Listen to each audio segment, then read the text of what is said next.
Buenas noches, comunidad de The Shade. Gracias por acompañarnos en otra noche de historias. Prepárense, porque lo que vamos a compartir hoy promete estremecer la imaginación de todos. Hoy contaremos 8 historias que sucedieron en Michoacán. Va a comenzar ahora. Cuando mi esposo Santiago y yo, Citlali, decidimos mudarnos a Tzintzuntzan, lo hicimos con la esperanza de encontrar tranquilidad. Él siempre había soñado con tener su propia papelería, y después de años de ahorrar lo suficiente, parecía el momento perfecto. Yo tenía mi plaza como maestra de primaria asegurada y, aunque significaba alejarme un poco de mi familia en Morelia, la idea de vivir cerca del lago de Pátzcuaro me llenaba de ilusión. La casa que conseguimos parecía un milagro. Era antigua, amplia, con un corredor que daba hacia el patio y una vista preciosa hacia los árboles que rodeaban la zona. El precio había sido sorprendentemente bajo, y aunque algunos detalles mostraban el paso del tiempo, nada parecía imposible de arreglar. Me entusiasmaba la idea de organizarla poco a poco, de hacerla nuestro hogar. Los primeros días pasaron entre la emoción de abrir cajas, limpiar cuartos llenos de polvo y escuchar a Santiago hablar de los planes para la papelería. La gente del pueblo era cordial, pero distante. Al saludarlos en la calle, respondían con un gesto rápido y seguían su camino. Pensé que tal vez necesitaban tiempo para confiar en los recién llegados. Sin embargo, empecé a notar que, al pasar frente a nuestra casa, muchos evitaban voltear la mirada. Esa actitud me parecía extraña, aunque no quise darle demasiada importancia al inicio. Por las noches, el ambiente era distinto. El silencio del pueblo, interrumpido solo por los grillos y el murmullo lejano del lago, me resultaba reconfortante, hasta que aparecieron los primeros ruidos. Una madrugada me desperté con pasos en el techo, como si alguien caminara con calma sobre las tejas. Pensé en animales, quizás gatos. Pero el sonido se repitió varias veces en las semanas siguientes, a horas distintas, siempre lo suficientemente claro para hacerme dudar de mi propia explicación. Otra noche escuchamos un golpe seco en el patio. Al salir por la ventana, vi que uno de los jarros de barro que había dejado en un rincón estaba hecho pedazos. Lo curioso es que nadie lo había tocado y no había viento fuerte que lo hubiera tirado. Santiago intentó tranquilizarme diciendo que la casa era vieja, que seguramente todo tenía una explicación. Yo quise creerle, pero en el fondo no dejaba de sentir un peso extraño en el pecho, como si la casa respirara a nuestra espalda. Con el tiempo, los incidentes se hicieron más frecuentes. Objetos que encontraba en lugares distintos de donde los había dejado, ruidos de pasos ligeros recorriendo el pasillo cuando estábamos solos, y esa sensación constante de ser observada. Lo que más me inquietaba era el comportamiento de los vecinos. Mientras más intentaba acercarme, más se cerraban. Nadie quería conversar demasiado, y aunque a veces me sonreían, sus miradas se desviaban al instante. Esa combinación de detalles pequeños empezó a afectarme más de lo que admitía.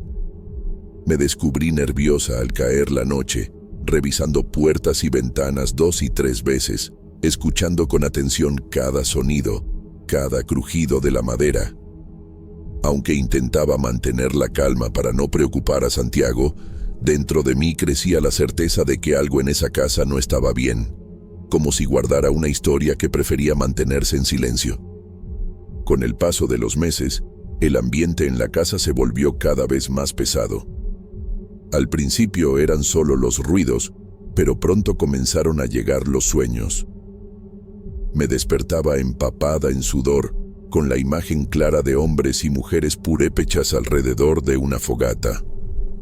Cantaban con voces graves, en un idioma que apenas podía comprender, mientras colocaban ofrendas en el suelo.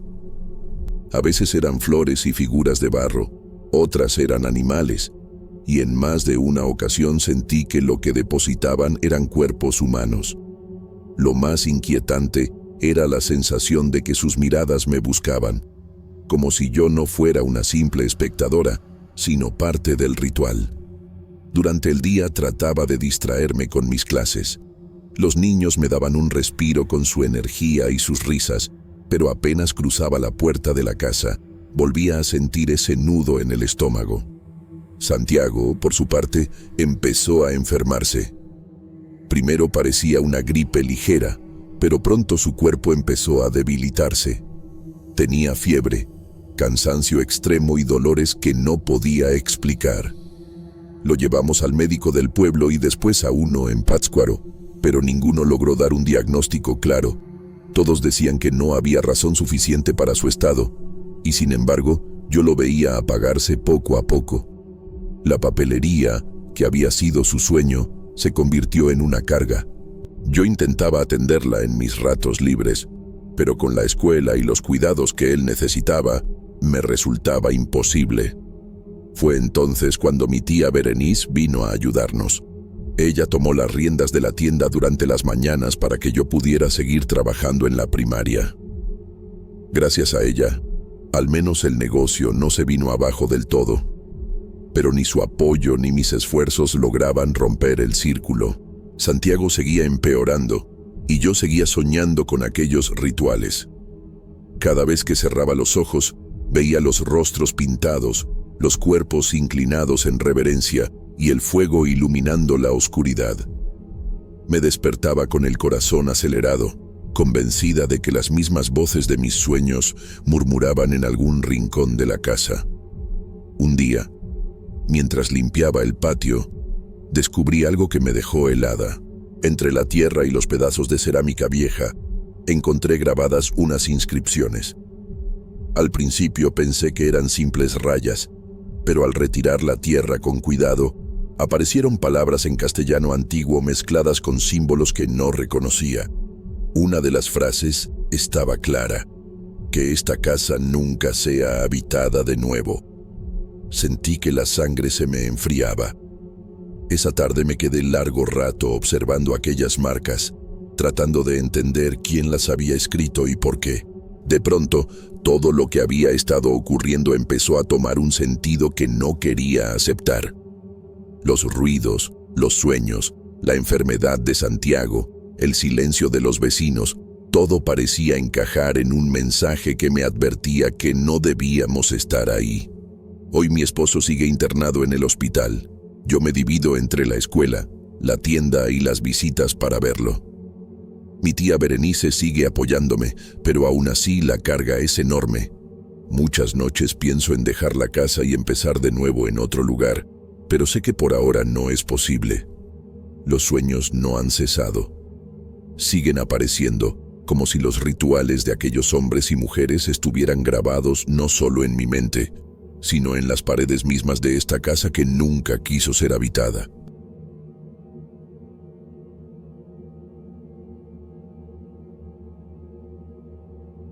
Me llamo Daniel.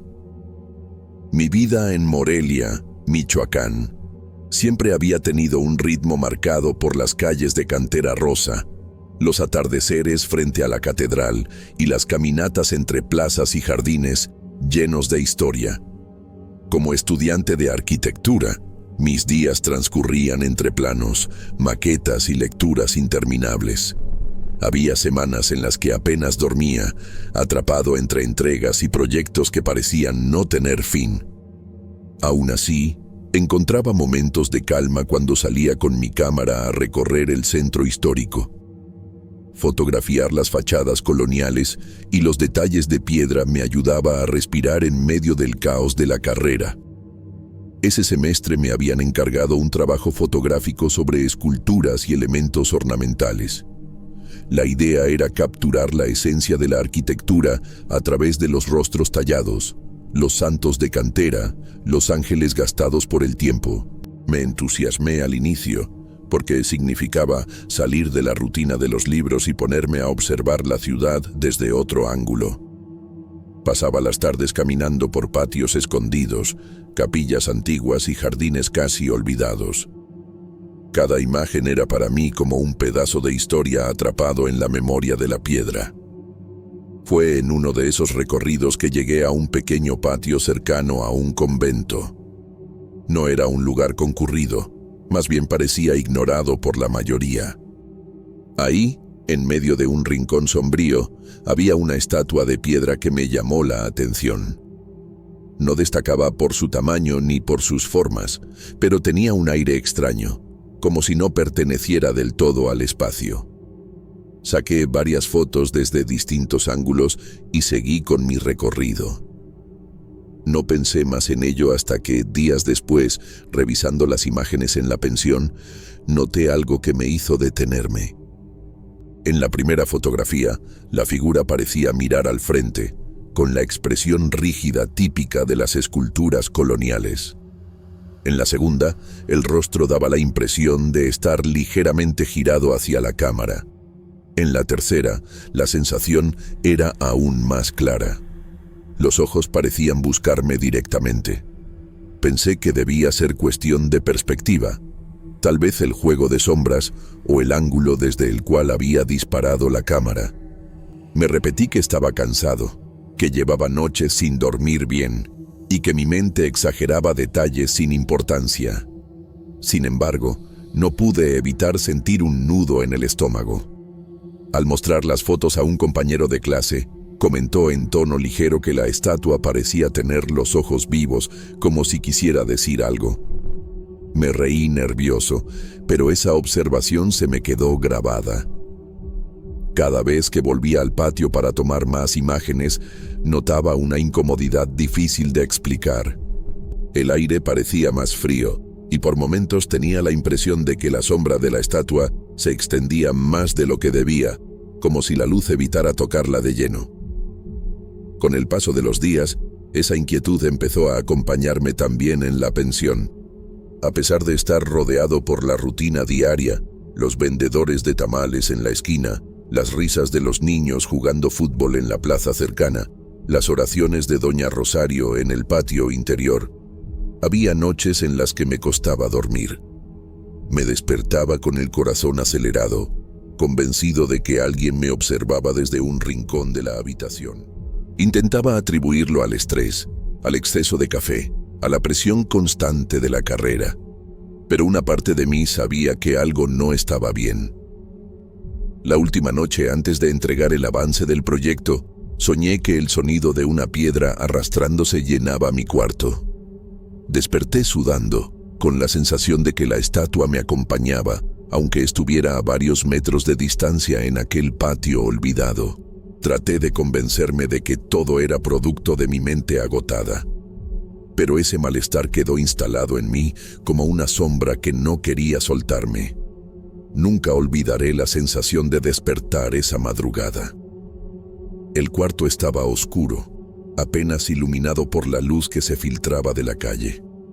Al principio pensé que había sido un sueño, pero entonces escuché un ruido áspero, como si algo de piedra raspase la pared junto a mi cama.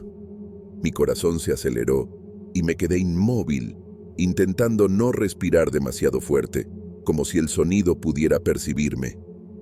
Cada rasguño parecía marcar un tiempo, lento y constante, que hacía que la tensión en mis hombros se endureciera. Me levanté con cuidado, tocando la pared donde los sonidos habían ocurrido, y mis dedos se encontraron con marcas profundas, como si alguien hubiera arañado con uñas de piedra. La incredulidad y el miedo se mezclaban. Intenté convencerme de que era algún desperfecto en la estructura de la pensión, alguna grieta que cedía, pero la dureza y profundidad de las marcas me decía que no era algo común. La ansiedad me envolvía, y por primera vez en semanas sentí un miedo genuino, sin poder racionalizarlo. Después de unos minutos, cuando mi respiración empezaba a calmarse, escuché pasos pesados en el corredor. No eran los pasos suaves de los vecinos o de Doña Rosario, sino un sonido que se sentía frío, firme y extraño, como si alguien caminara con botas de piedra. El eco resonaba en el pasillo estrecho, acercándose lentamente a mi puerta. Cada golpe me hacía sentir un peso en el pecho y mi cuerpo se congeló.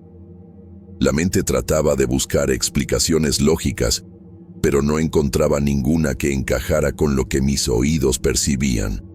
Los pasos se detuvieron justo afuera de mi habitación. El silencio posterior fue más inquietante que el ruido mismo. No me moví, no respiré, apenas esperaba que aquello pasara. Durante horas me quedé despierto, sentado en la cama, con los ojos fijos en la puerta, sin atreverme a parpadear demasiado rápido, como si de alguna forma eso pudiera provocar un movimiento de la presencia desconocida. La madrugada parecía interminable, y cada pequeño sonido de la pensión me hacía saltar. El crujido de la madera, el viento que se colaba por las ventanas, el lejano murmullo de los tamales siendo preparados en la esquina. Cuando finalmente amaneció, decidí no mencionar nada a nadie. Terminé el proyecto y entregué las fotografías como si nada hubiera ocurrido, evitando incluir la estatua que me había inquietado tanto. No hablé con mis compañeros ni con los profesores sobre las marcas en la pared o los pasos en el corredor. Era como si, al escribir sobre ello, pudiera darle más fuerza a lo que ya no comprendía. Preferí que la historia quedara en mi cabeza, un secreto silencioso que solo yo conocía. Semanas después, mientras limpiaba la memoria de mi cámara para nuevos trabajos, encontré un archivo que no recordaba haber tomado. Era una foto de la estatua. Esta vez no había dudas.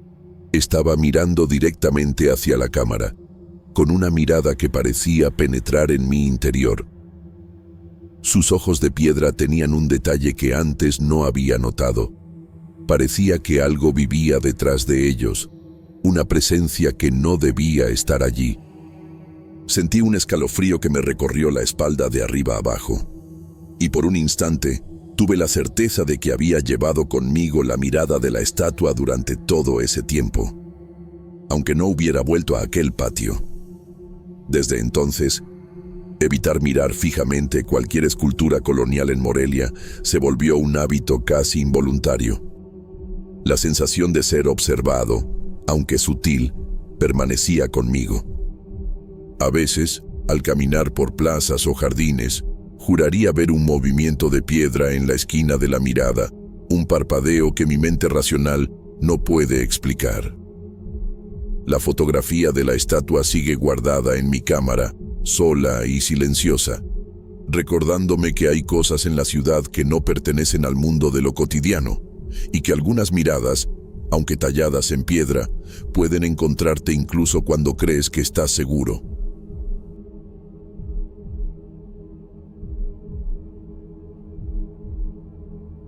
Nunca pensé que unas vacaciones pudieran convertirse en una experiencia tan inquietante. Mi nombre es Alicia.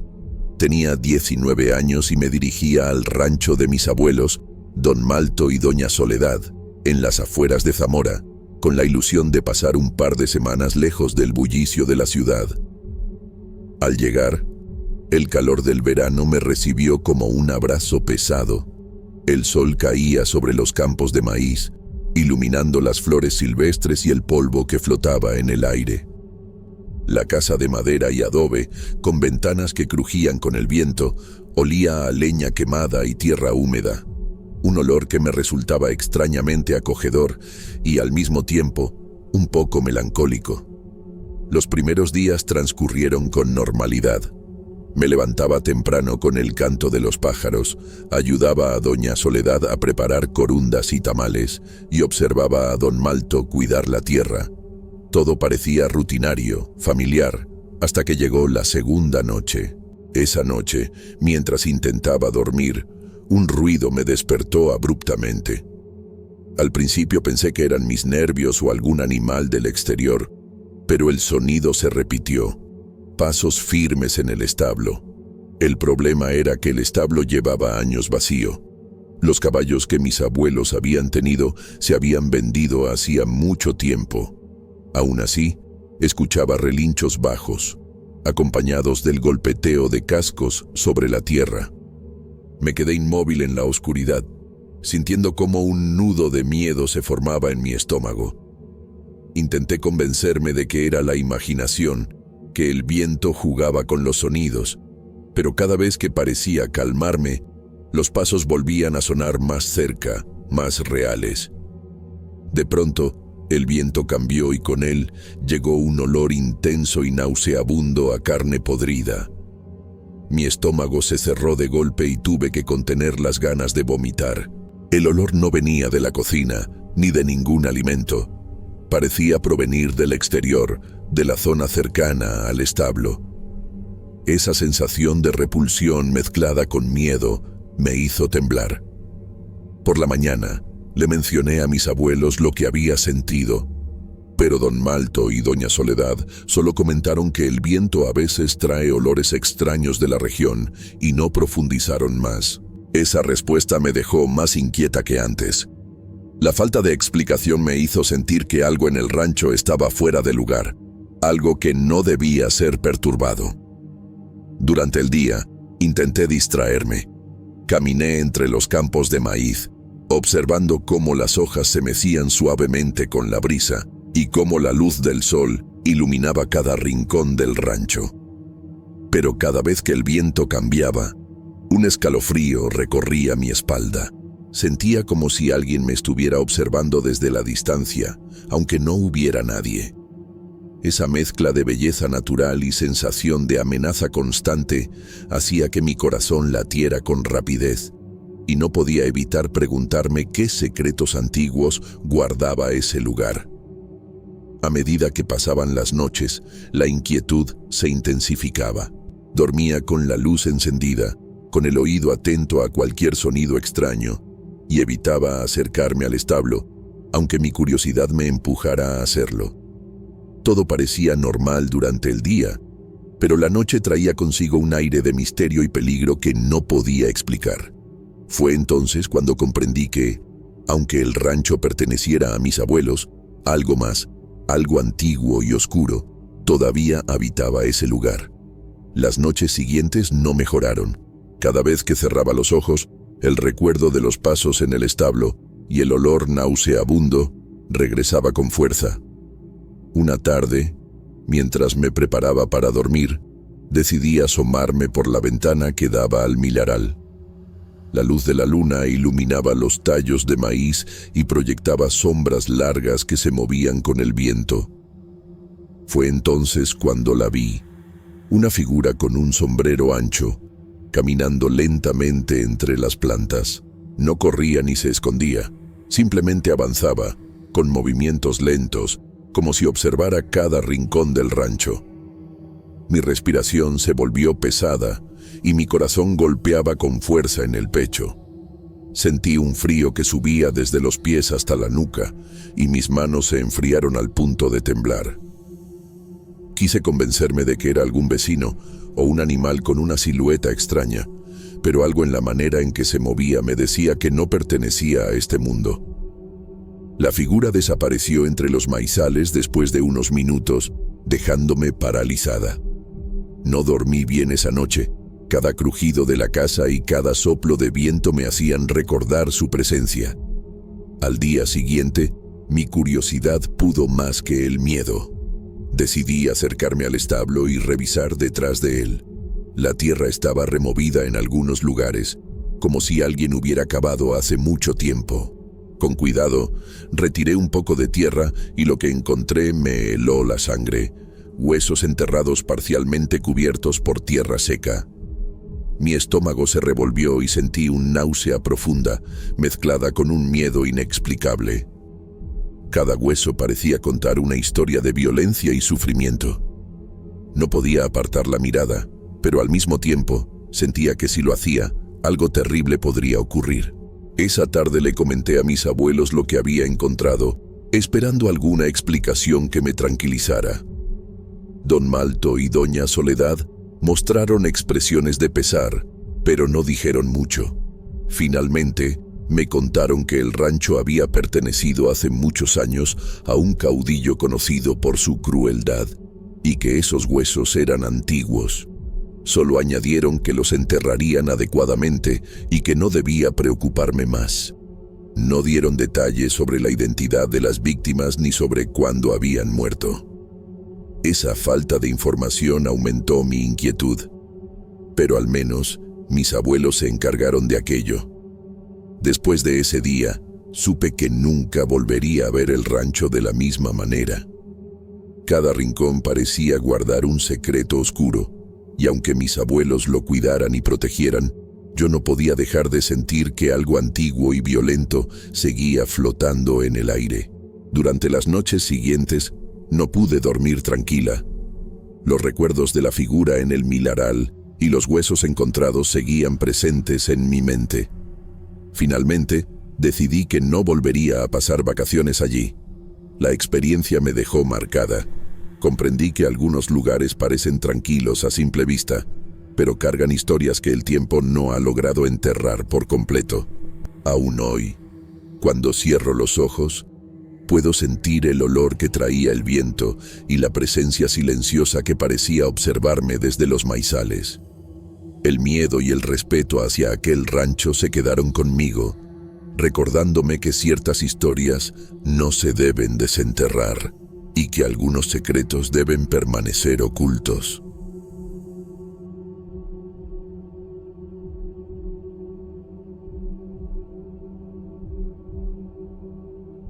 Mi nombre es Ramón. Soy camionero desde hace más de 20 años.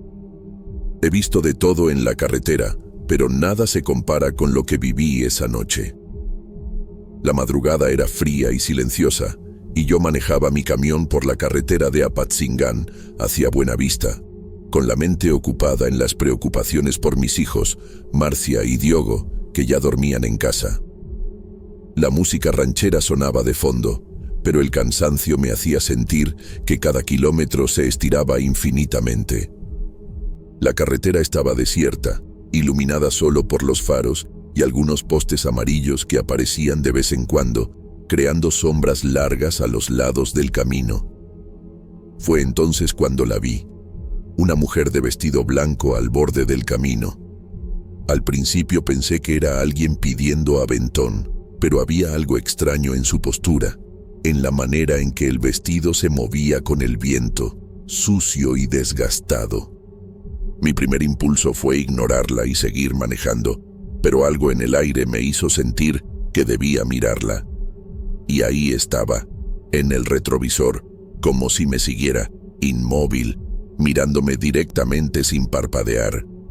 Intenté concentrarme en la carretera, subí un poco el volumen de la radio y respiré hondo, diciéndome que era solo cansancio, que mi mente me estaba jugando una mala pasada. Sin embargo, cada vez que bajaba la velocidad o desviaba la mirada un instante, la mujer aparecía de nuevo en el retrovisor, siempre allí, silenciosa y fija. Mi corazón comenzó a latir con fuerza, mis manos se humedecieron y un nudo se formó en mi estómago. Sentí miedo, un miedo que nunca antes había sentido, mezcla de desconcierto y de alerta que me decía que algo no era normal. Seguía manejando, tratando de ignorarla, pero cada kilómetro recorría mi ansiedad crecía. El viento frío se colaba por la ventanilla y el silencio absoluto amplificaba cualquier pequeño sonido, haciendo que mi mente imaginara movimientos y presencias. Cada vez que me concentraba en la carretera, sentía que el blanco de su vestido destacaba en la oscuridad, y algo en su postura me hacía pensar que no era simplemente una mujer esperando aventón. Finalmente, aceleré, intentando dejarla atrás, respirando con fuerza para calmar el corazón. Pero en el retrovisor, aunque cada vez más distante, aún la veía, quieta, como si me estuviera siguiendo sin moverse. El alivio era parcial. La sensación de que algo no era normal permanecía, marcando mi mente con un miedo silencioso que no desapareció ni cuando el camino volvió a estar vacío frente a mí. No podía quitarme de la cabeza la figura del vestido blanco, pero traté de concentrarme en la carretera y en las luces que aparecían de vez en cuando. Sin embargo, mientras avanzaba, comenzó a suceder algo que no podía explicar. Un susurro muy tenue empezó a recorrer la cabina, llamándome por mi nombre y pidiéndome que me detuviera, que la dejara entrar. Al principio pensé que era mi imaginación, el cansancio jugando con mi mente. Pero el olor que se extendió dentro del camión lo hacía imposible de ignorar. Un perfume rancio, podrido, que me revolvía el estómago y me helaba la sangre. De repente, el camión perdió fuerza y se apagó. Intenté encenderlo de nuevo, pero no respondía. El miedo se apoderó de mí. Mis manos temblaban sobre el volante. El corazón me latía tan fuerte que parecía que iba a estallar. Afuera, el viento movía las ramas y la hierba de manera inquietante, y entonces comenzaron los golpes. Primero leves, en la lataria del camión, después más fuertes, en las ventanas, insistentes. Miré por todos lados y no vi a nadie, pero cada golpe me hacía saltar y respirar con dificultad. El tiempo parecía haberse detenido. Los golpes continuaban por minutos que se sentían eternos, y la sensación de ser observado me consumía. Sentí miedo puro, una mezcla de desconcierto y terror que me dejaba paralizado. Cerré los ojos, respiré hondo y traté de mantener la calma, recordando a mis hijos y pensando que debía salir de ahí de cualquier manera. De repente, todo silencio. El camión permanecía apagado por unos segundos que se sintieron como horas. Con manos sudorosas y un nudo en la garganta, volví a intentar encenderlo. Para mi alivio y desconcierto, el motor arrancó sin problema alguno, como si nada hubiera pasado. No lo pensé 2 veces. Aceleré con fuerza, sin mirar atrás, sintiendo un miedo que me acompañaría mucho después de esa noche. Desde entonces, evito conducir de noche por esa carretera. Cada vez que alguien menciona a Patzingán, mi mente vuelve a esa madrugada, al perfume podrido, a los golpes en la lataria y al silencio que siguió después. Algunos compañeros de ruta aseguran haber vivido experiencias similares en ese tramo. Y aunque no comparto detalles con todos, sé que lo que viví no fue simple imaginación. La carretera tiene algo que se adentra en la mente, algo que hace que incluso después de años no puedas dejar de sentir que algo te sigue en la oscuridad.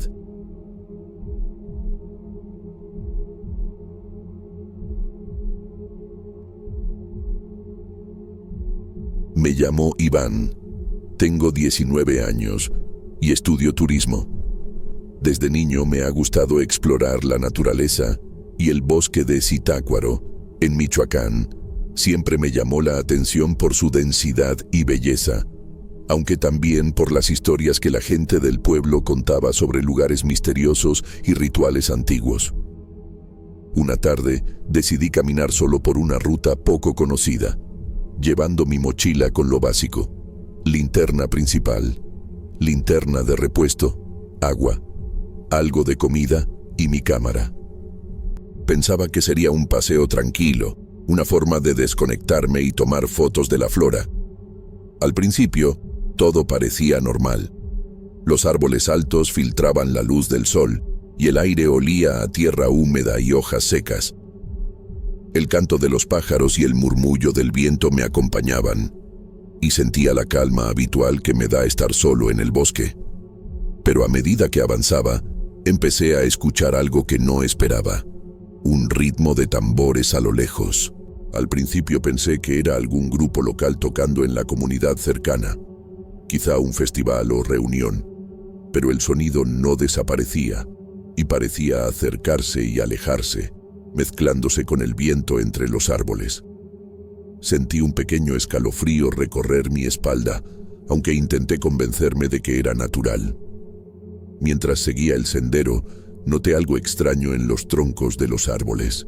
Al principio creí que eran marcas de los cazadores o de animales, pero al acercarme me di cuenta de que eran símbolos tallados de manera precisa, figuras geométricas que recordaban formas purépechas y mexicas, como círculos y líneas entrelazadas, algunas acompañadas de pequeños dibujos que parecían ojos o manos.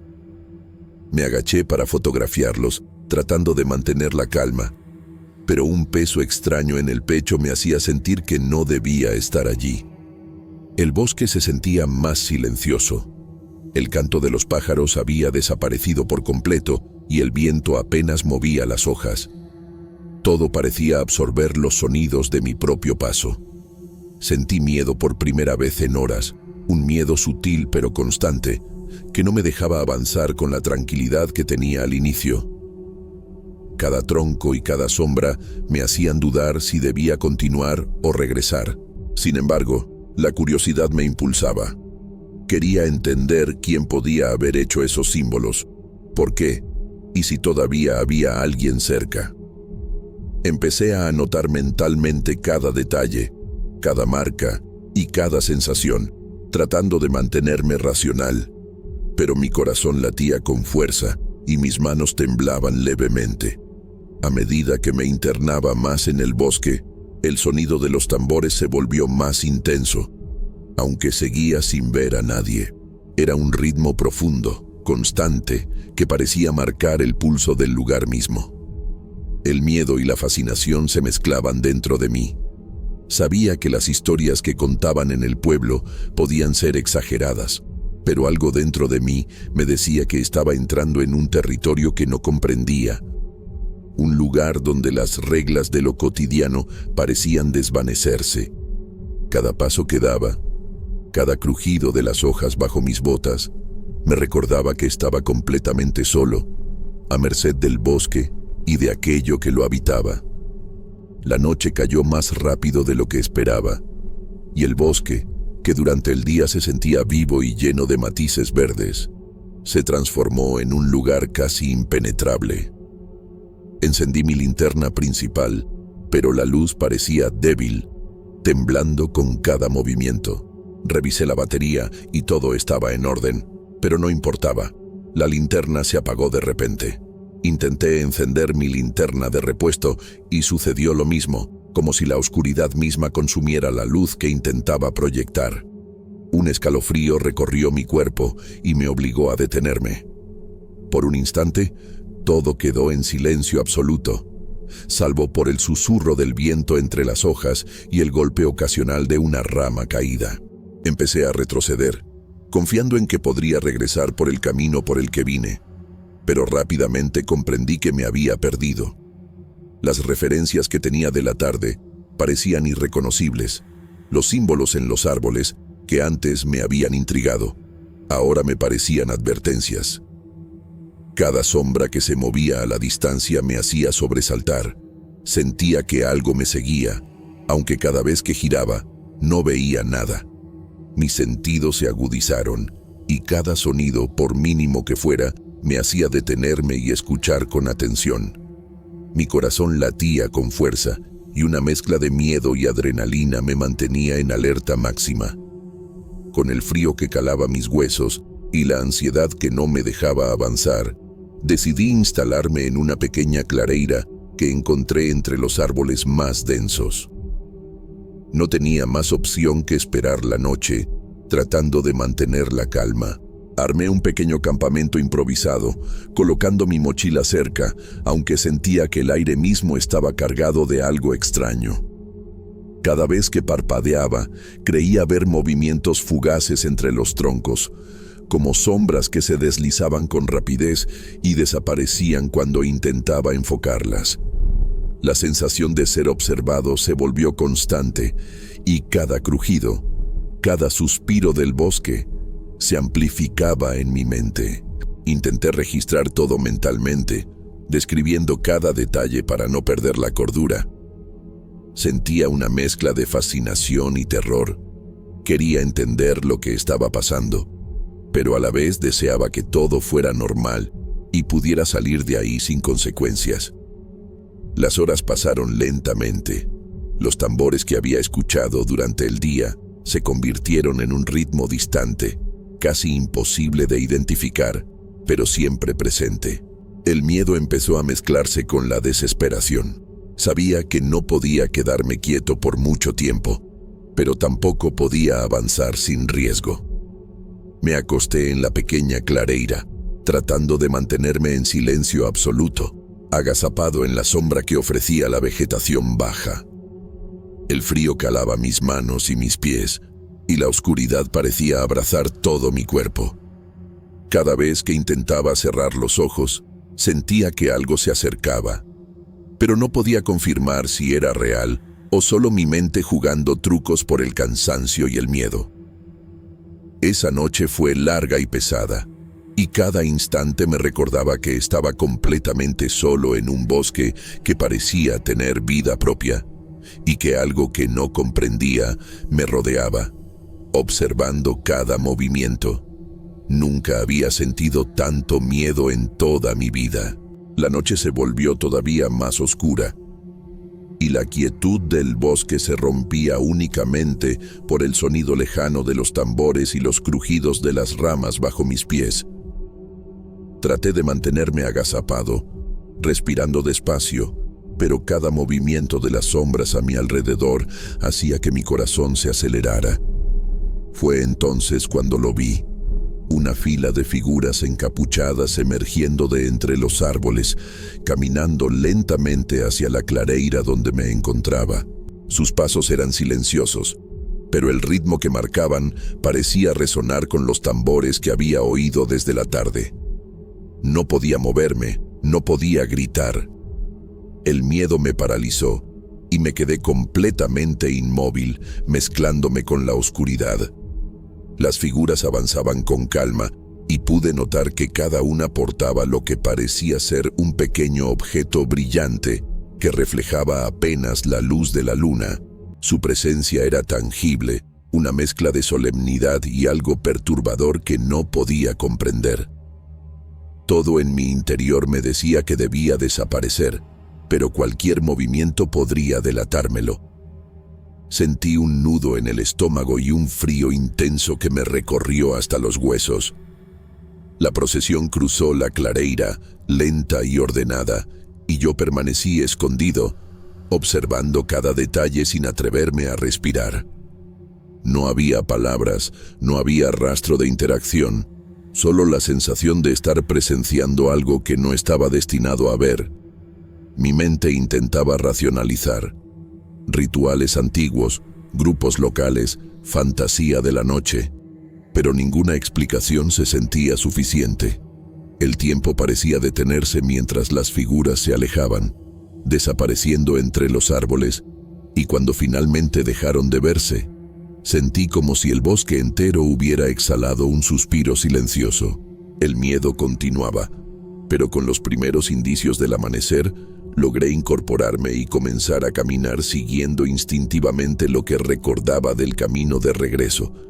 Cada paso era cauteloso, temiendo que la procesión pudiera regresar, aunque los sonidos de la noche habían desaparecido. Tras horas de caminar sin mirar atrás, finalmente encontré una ruta conocida que me llevó de vuelta a la salida del bosque. Respiré con alivio, sintiendo que la pesadilla había terminado. Sin embargo, algo cambió desde esa noche. Cada vez que sacaba mi mochila para cualquier actividad, al abrirla encontraba que estaba llena de cenizas, como si la presencia que había observado en el bosque se hubiera adherido a ella. No importaba cuánto la limpiara, siempre volvía a aparecer. Sentí miedo, desconcierto y una mezcla de fascinación que aún no desaparece. La mochila, que antes era un simple objeto de viaje, ahora era un recordatorio constante de lo que viví. Cada vez que la veo, recuerdo el bosque, los tambores, los símbolos y la procesión, y siento la certeza de que algo de ese lugar me acompañará por siempre, aunque nunca vuelva a internarme allí.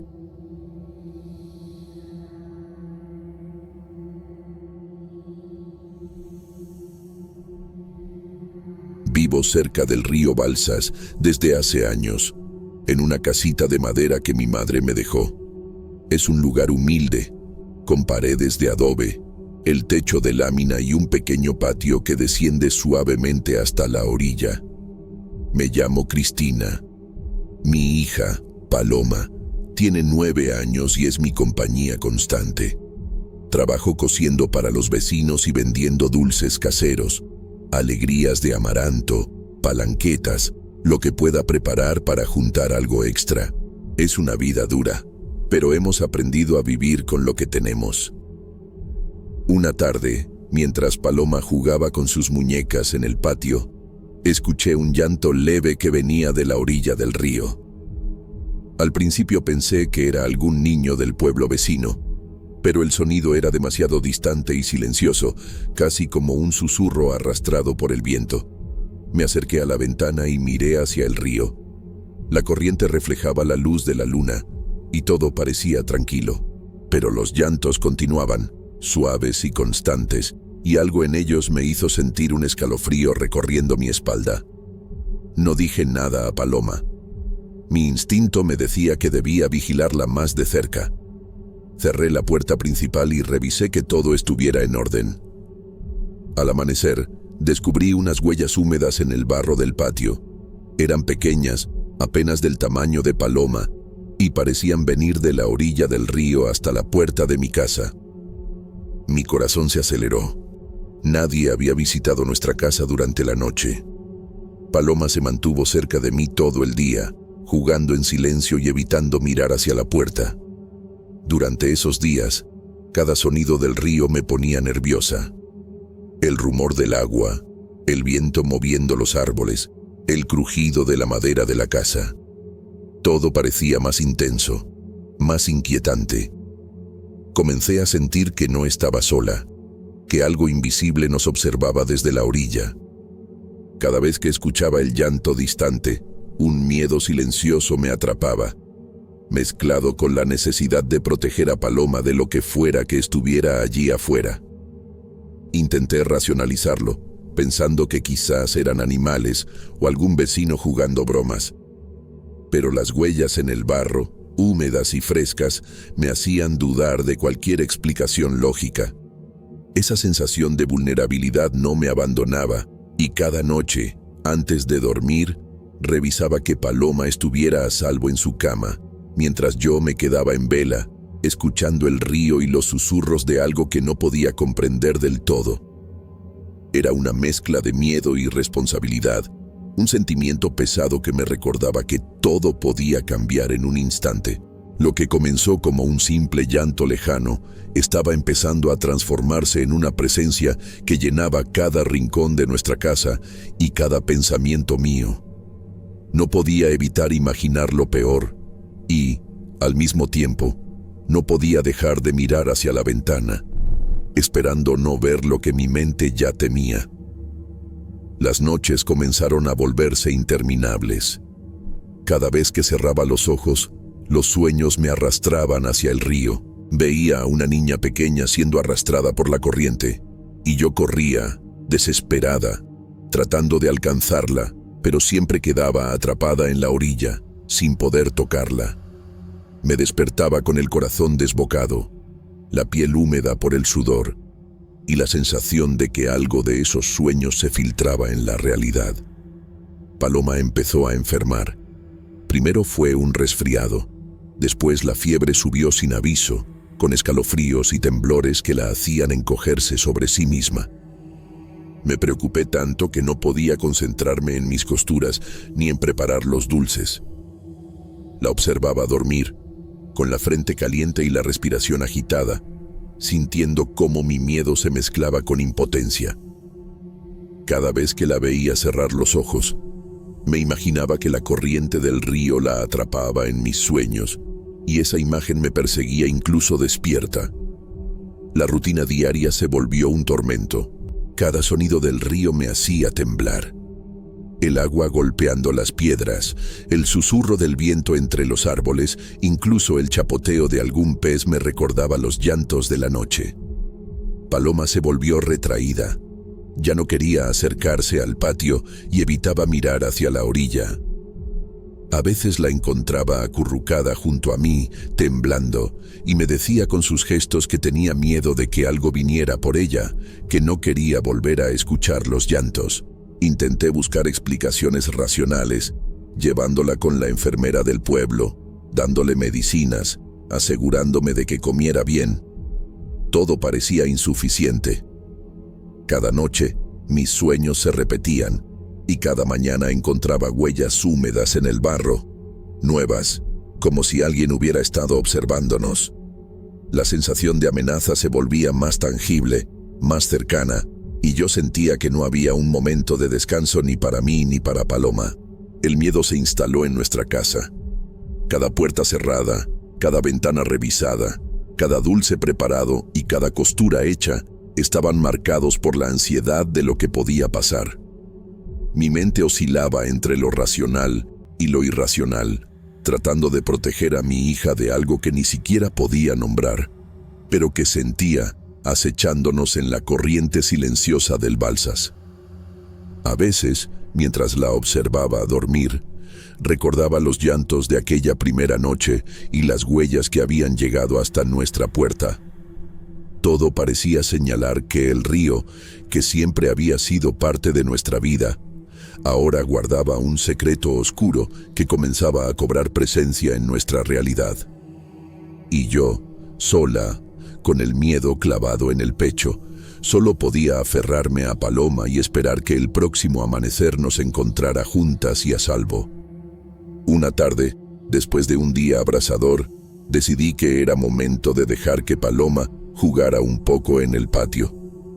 La observaba mientras recogía flores y hojas, tratando de distraerla y que la fiebre pareciera menos amenazante. Pero algo cambió en el aire. El sonido del río parecía más intenso, más cercano, y un escalofrío recorrió mi espalda. De repente, la vi acercarse demasiado a la orilla. Mi corazón se detuvo. Antes de que pudiera reaccionar, la corriente parecía cobrar vida, y sentí, con un horror indescriptible, que unas manos negras surgían del agua, aferrándose a su pequeño cuerpo. Todo pasó en un instante, pero para mí fue eterno. Vi cómo Paloma luchaba, cómo su cabello se empapaba, cómo su respiración se entrecortaba mientras el río parecía querer llevársela. El miedo me paralizó por un segundo, pero la desesperación me dio fuerzas. Corrí sin pensar en nada más que en salvarla. Extendí los brazos y logré agarrarla justo cuando la corriente la arrastraba más lejos.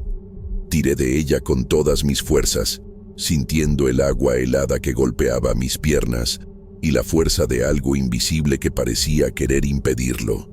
Finalmente, logré arrastrarla hasta la orilla, temblando ambas, empapadas, con el corazón latiendo desbocado. Paloma lloraba, abrazándome con fuerza, y yo sentía una mezcla de alivio y terror que no podía describir. La llevé a la casa. La arropé y me senté junto a ella, incapaz de hablar, sintiendo que la amenaza del río no se había ido, solo se había retirado por un momento. Desde ese día, Paloma nunca volvió a acercarse al río. Incluso escuchar el agua corriente desde la ventana la hace llorar, y yo no puedo evitar que una sensación de impotencia y miedo me acompañe cada vez que miro hacia la orilla. Ahora vivimos con la certeza de que el río Balsas guarda secretos que no comprendemos. La corriente sigue su curso y nuestra vida continúa, pero algo cambió para siempre.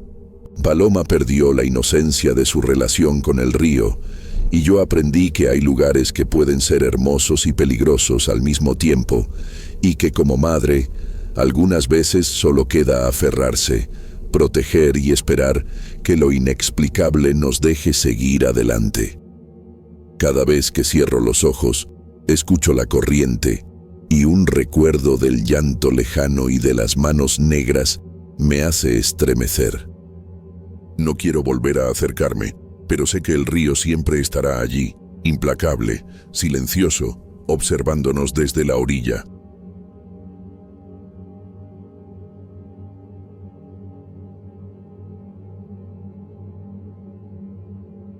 Me llamo Julio, tengo 62 años y he pasado la mayor parte de mi vida criando ganado en la hacienda que heredé de mi padre en Quiroga, Michoacán. Desde que enviudé, la soledad se volvió una compañera constante. Mis hijos viven lejos, ocupados con sus propias vidas, y aunque los extraño, he aprendido a encontrar una especie de paz en la rutina del campo. Los días comienzan antes de que salga el sol. Reviso las cercas, alimento al ganado y limpio los corrales. Es un trabajo duro, pero me da sentido y mantiene mi mente ocupada.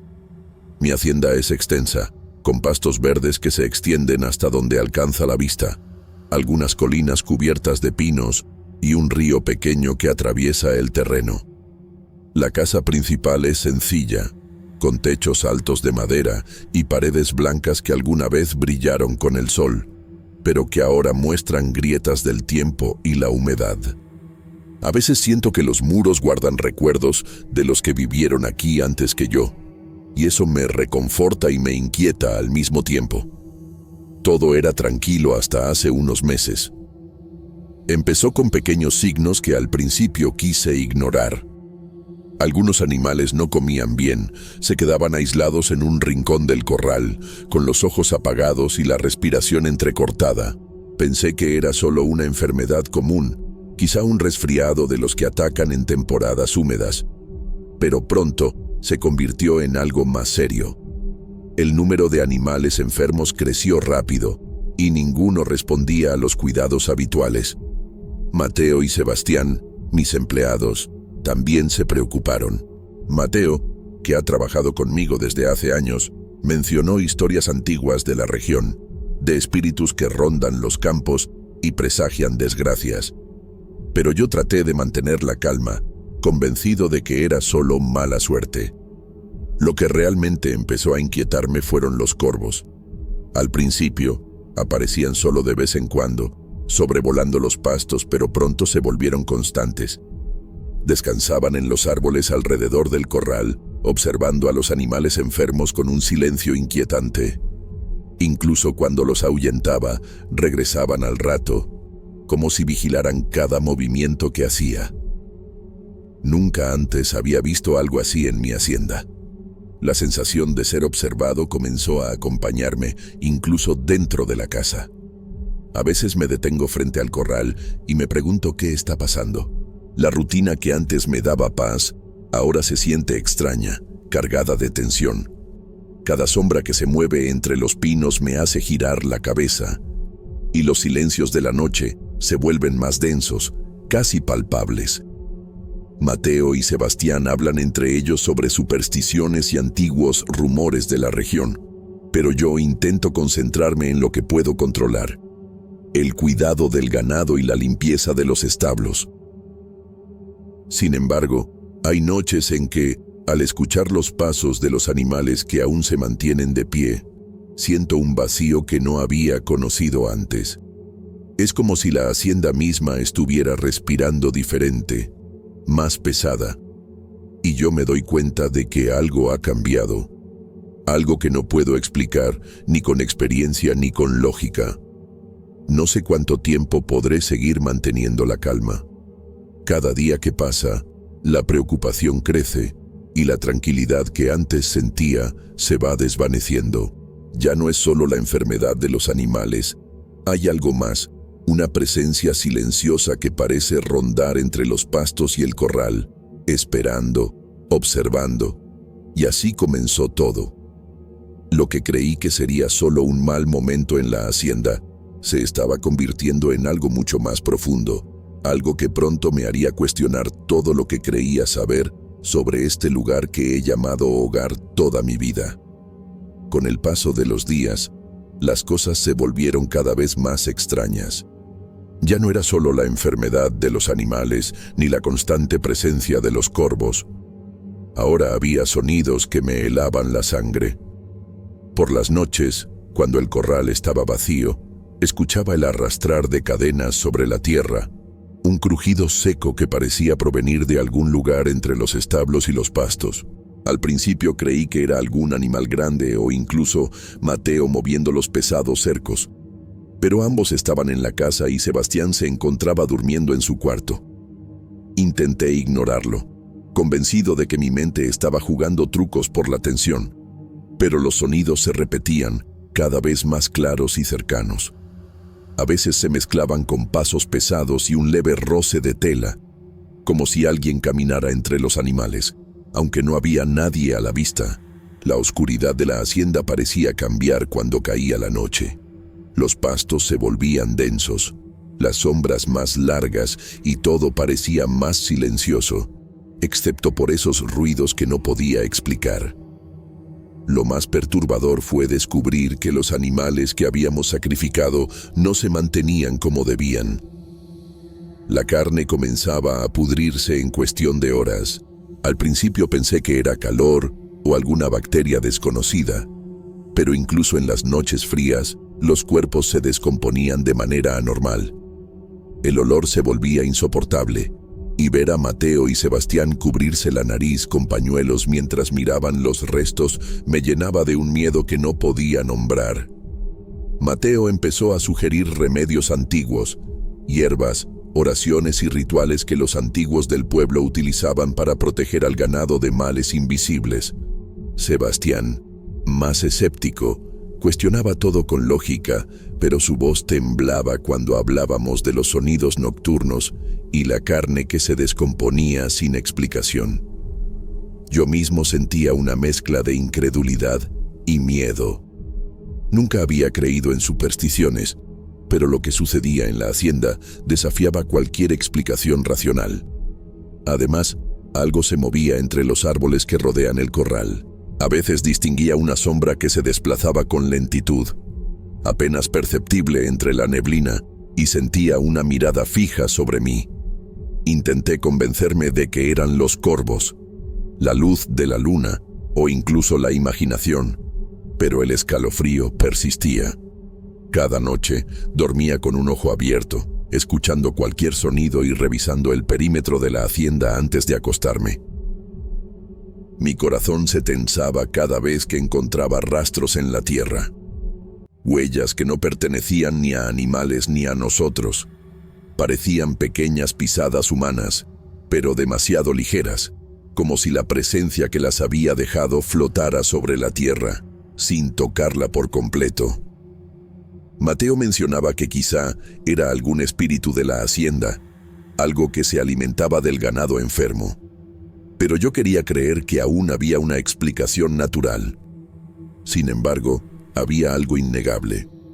Cada noche el miedo crecía y la sensación de ser observado se volvía insoportable. La hacienda, que antes me daba tranquilidad, ahora me parecía un lugar extraño, donde la rutina diaria se mezclaba con lo imposible.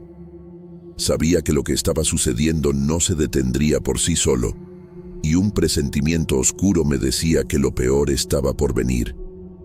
Nunca olvidaré la noche en que lo vi. Era un frío húmedo, con neblina descendiendo sobre los pastos y los árboles. Los corvos habían desaparecido y un silencio absoluto cubría la hacienda. Yo revisaba el corral, como hacía cada noche, cuando algo llamó mi atención. Entre la niebla, una figura encapuchada se movía con una calma que me heló la sangre. No había duda, estaba alimentándose del ganado. Cada movimiento era preciso, metódico, y la sombra se inclinaba sobre los animales como si los cuidara y los consumiera al mismo tiempo. Sentí un miedo que no podía controlar. Mis piernas temblaban y un nudo se formó en mi garganta. Quise gritar, pero ningún sonido salió. Solo podía observar, inmóvil, cómo esa presencia consumía lo que había sido mi vida, mi trabajo y mi orgullo. Ni Mateo ni Sebastián estaban cerca. Yo estaba solo, testigo de algo que no pertenecía al mundo que conocía. Cuando la figura desapareció entre la niebla, revisé los animales restantes. Todos habían sido afectados, algunos muertos, otros enfermos más allá de cualquier esperanza. La tierra, que siempre había sido fértil y verde, parecía muerta. Los pastos no crecían y el aire tenía un peso extraño, como si la hacienda misma hubiera absorbido la maldad de aquella presencia. Mateo y Sebastián vinieron al amanecer y solo pude mostrarles el desastre. Sus rostros reflejaban el mismo terror que yo sentía, la pérdida total del ganado y la sensación de que algo más había quedado detrás, algo que no se iría nunca. Sabíamos que no había explicación racional ni solución posible. La hacienda había cambiado para siempre. Con el paso de los días, Intenté retomar la rutina, pero era imposible. Cada sombra, cada sonido nocturno me recordaba esa figura encapuchada. La soledad que ya conocía se volvió más intensa, más pesada, y la hacienda, que antes me daba vida, ahora me ofrecía únicamente recuerdos y miedo. Mis hijos no pudieron ayudar. La distancia y el tiempo nos habían separado. Mateo y Sebastián decidieron irse, incapaces de seguir en un lugar donde lo inexplicable había devorado todo lo que conocían. Yo me quedé solo, observando una tierra que ya no produce pasto, rodeado de la desolación y de la memoria de lo que había sucedido. Nunca supe exactamente quién o qué visitaba la hacienda aquella noche. Solo sé que sobreviví, pero a un precio devastador. La pérdida de toda mi creación y la certeza de que la tierra que amé durante toda mi vida jamás volverá a ser la misma. A veces, cuando el viento sopla entre los árboles, siento su presencia nuevamente. Y me doy cuenta de que lo que vivimos no era solo una desgracia, sino una maldición que aún se cierne sobre la hacienda de Quiroga.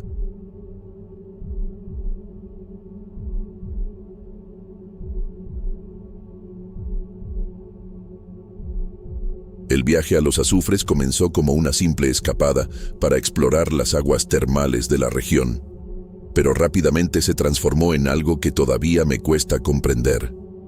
Mi nombre es Mauricio, tengo 40 años y trabajo como ingeniero.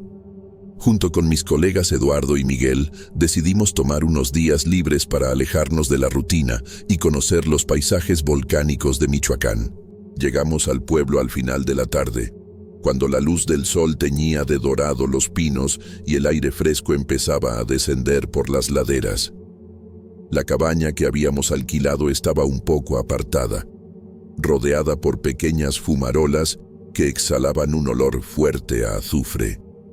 Era de madera oscura, con un techo de lámina que crujía con cada ráfaga de viento, y las ventanas eran estrechas, apenas dejando pasar la luz.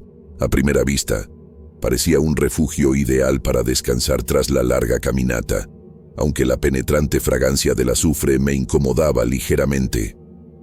Al entrar, nos recibió un calor húmedo y un vapor blanquecino que parecía surgir del mismo suelo.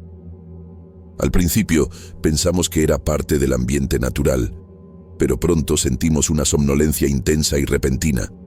Mis párpados se volvían pesados, y cada sonido, el crujido de la madera, el leve silbido del viento, parecía distante, amortiguado. Intenté mantenerme despierto, observando cómo el humo se colaba por las grietas del piso y las paredes, pero era inútil. Me recosté en uno de los sillones mientras veía cómo Eduardo se dejaba caer lentamente al suelo y Miguel apenas podía mantener la cabeza erguida. Había algo en el aire, más allá del olor, que parecía absorber nuestra energía, apagando nuestra vigilancia natural. Cada respiración se sentía densa y pesada, y aunque la cabaña estaba cerrada, el vapor parecía multiplicarse, envolviéndonos en una nube que hacía difícil distinguir los objetos más cercanos. Desperté varias horas después sin saber cuánto tiempo había pasado. La luz había cambiado, y el silencio dentro de la cabaña era absoluto, salvo por el leve crepitar de la chimenea. Sentí una mezcla de confusión y alarma. No podía recordar cuándo había dormido ni cuánto, y ese vacío en la memoria me estremeció. Observé a mis colegas también desorientados y noté que todos compartíamos la misma sensación de inquietud. Un peso invisible que parecía seguirnos, sin moverse pero constante sobre nuestros hombros. Aunque intenté racionalizarlo como efecto del cansancio o del aire pesado de la cabaña, un hilo de miedo comenzó a recorrerme la espalda. Esa primera noche en los azufres dejó claro que no todo lo que percibimos tiene explicación inmediata, y que algunos lugares guardan secretos que no permiten un descanso completo, ni siquiera a quienes llegan por curiosidad y fascinación por la naturaleza. Los días siguientes intentamos retomar cierta normalidad. Salíamos temprano para caminar entre los senderos volcánicos y sumergirnos en las aguas termales. tratando de ignorar la sensación extraña que persistía dentro de la cabaña. Sin embargo, al volver cada tarde, algo siempre parecía diferente. Fue en una de esas noches cuando noté por primera vez manchas oscuras en las paredes de la sala. Al principio creí que era simplemente humedad acumulada, un efecto natural del clima, pero conforme mis ojos se acostumbraban a la penumbra, algo inquietante se reveló. Las manchas tenían contornos que recordaban vagamente rostros, ojos hundidos y bocas abiertas, como si la madera misma estuviera llorando sombras. Cada vez que parpadeaba, sentía que los rasgos cambiaban, como si intentaran comunicarse o tal vez juzgarme. Eduardo también las observó, aunque trató de convencerme de que se trataba de hongos o deformaciones del barniz.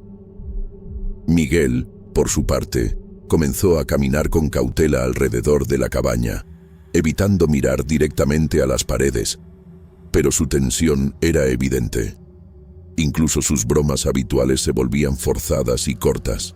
Yo sentía un frío interno que se mezclaba con el calor del lugar, y cada vez que me acercaba a una pared, el olor a azufre parecía intensificarse, quemando ligeramente la nariz y la garganta. Las noches se volvieron más difíciles. El vapor parecía filtrarse por todas las grietas, acumulándose en las esquinas y transformando la luz de la lámpara en sombras que se movían con lentitud, como si fueran respiraciones. En varias ocasiones desperté en medio de la noche, con la sensación de que alguien o algo me observaba desde detrás de los muros.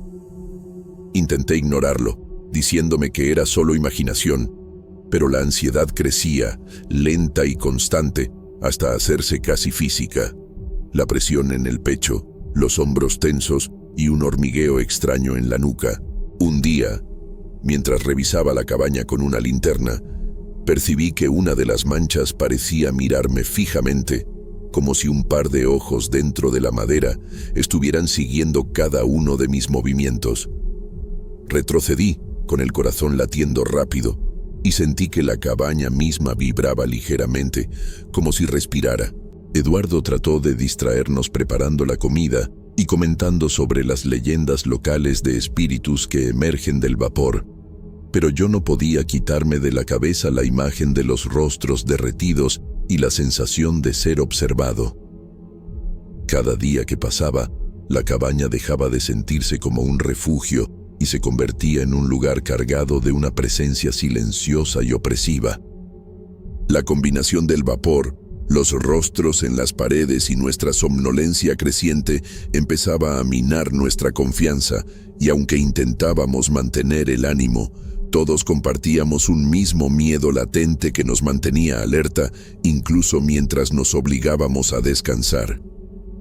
Fue en esa atmósfera de inquietud que comprendí que la experiencia en los azufres no era solo un viaje de exploración. Estábamos entrando en un lugar que parecía vivo, que respiraba y observaba, y que no permitiría que nos marcháramos sin dejar una marca. Intentamos distraernos durante el día, explorando senderos y disfrutando de las aguas termales, tratando de ignorar las manchas en las paredes y la sensación de que algo nos seguía. Incluso logramos reírnos un poco entre nosotros, comentando sobre historias locales de espíritus que emergen del vapor, intentando convencernos de que todo era producto de la imaginación. Pero había un hilo de inquietud que nunca desaparecía. Incluso los más pequeños ruidos me hacían sobresaltar. Una tarde, mientras descansábamos en la sala de la cabaña después de una caminata, un vapor espeso comenzó a filtrarse nuevamente por las rendijas del piso y las ventanas. Al principio creí que era solo el calor acumulado, pero pronto comprendí que no era natural. El humo se movía con lentitud y densidad, envolviéndonos en un abrazo sofocante. La somnolencia regresó con fuerza y nos sentamos, incapaces de resistirla. Mis párpados pesaban y mi respiración se hacía más lenta, casi automática. Fue entonces cuando lo vi. Entre la neblina, Una alta silueta se alzó frente a nosotros, de aspecto humanoide pero distorsionada, con ojos que brillaban con una intensidad que atravesaba la oscuridad y el vapor. La figura no emitía sonido alguno, pero su presencia llenaba la sala con un peso insoportable, como si todo el aire hubiera sido absorbido. Quise moverme, gritar, pero mis músculos no respondían. Miguel y Eduardo también parecían atrapados en un letargo profundo, inconscientes de lo que ocurría a su alrededor. La silueta permaneció unos segundos que parecieron eternos, mirándonos sin parpadear. Sentí un frío que penetraba hasta los huesos, mezclado con un aroma a azufre aún más intenso, quemando la garganta y la piel. Y de repente, desapareció, disolviéndose en el vapor como si nunca hubiera existido. Solo quedó el eco de su presencia, un vacío que hizo que mi corazón latiera con fuerza y que un sudor frío recorriera mi espalda. El miedo se mezcló con incredulidad. Intenté racionalizar lo que había visto, diciéndome que podía ser un efecto de la luz y el vapor, pero algo en mí sabía que no era así. Había presenciado algo que desafiaba toda explicación lógica, y la sensación de ser observado persistió incluso después de que la neblina se disipó parcialmente. Esa noche, dormir fue imposible. Cada sombra en la cabaña parecía moverse. Cada crujido de la madera resonaba como pasos invisibles. Entendí entonces que los azufres no eran solo un lugar de aguas termales. Era un espacio donde lo natural y lo inexplicable se entrelazaban, y donde nuestra presencia había despertado algo que no estaba destinado a ser visto. Esa noche no pude dormir. El recuerdo de la silueta en la neblina permanecía vivo, como un latido constante en mi cabeza. Alrededor de la medianoche desperté abruptamente. Un olor más fuerte a azufre me hizo toser, y la cabaña estaba envuelta en una fumaza densa, más intensa que cualquier otra vez. La luz de la lámpara apenas penetraba la neblina y el aire era tan pesado que me costaba respirar. Lo que vi a continuación es imposible de describir con exactitud. De las paredes surgían sombras y siluetas, torcidas y humanas, como si la madera misma estuviera viva y tratara de liberarse. Se movían lentamente, tratando de avanzar hacia nosotros, pero sin emitir sonido. Mi corazón latía con fuerza, y sentí un calor extraño en la piel, como si la propia cabaña estuviera quemando lentamente cada centímetro de mi cuerpo.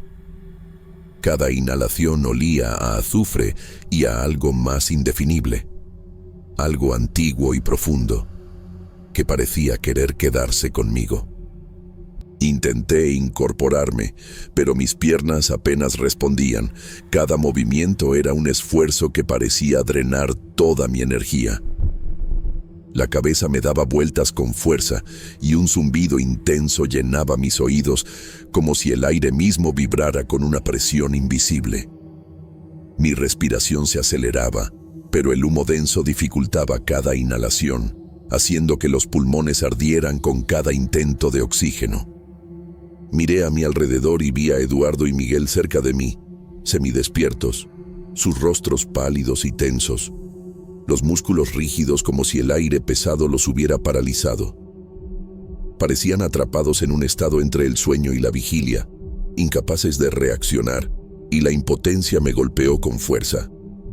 No había forma de ayudarlos sin arriesgarme a ser consumido por la neblina que se movía lentamente, envolviendo todo en un manto opresivo. Las sombras que emergían de las paredes parecían retorcerse y alargarse hacia nosotros, cada una con contornos vagos pero humanos, como si quisieran tomar forma completa y arrastrarnos hacia dentro de la madera misma.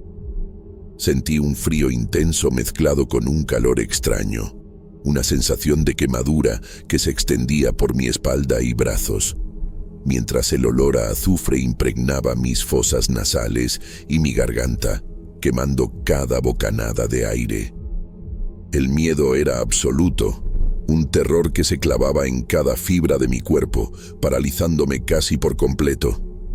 Con un esfuerzo que parecía imposible, comencé a arrastrarme hacia la puerta, apoyándome con las manos en el piso pegajoso y húmedo.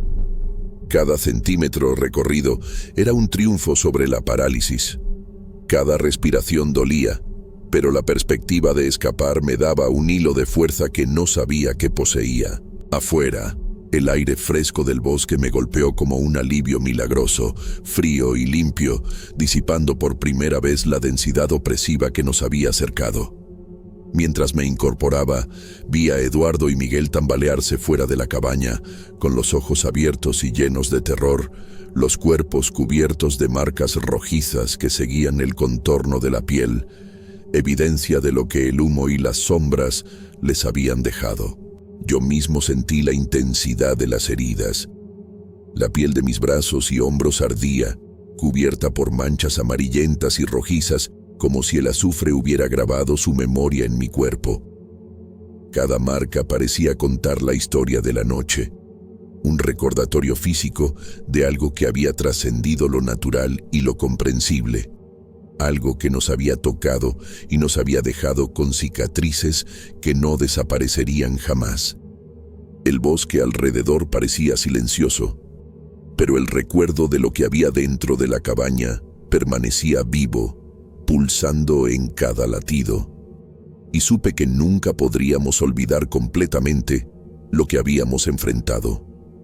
Nunca he olvidado la sensación de ser observado, la presión en el pecho y la visión de las sombras tratando de liberarse de las paredes. Sobrevivimos, sí, pero algo dentro de mí cambió para siempre. Cada vez que cierro los ojos, todavía puedo ver los rostros derretidos y la silueta de ojos brillantes moviéndose entre la neblina. Los azufres dejaron en mí una marca física y emocional, un recuerdo que no se borra y que me recuerda que hay lugares donde lo natural y lo inexplicable conviven, y donde uno nunca está completamente a salvo.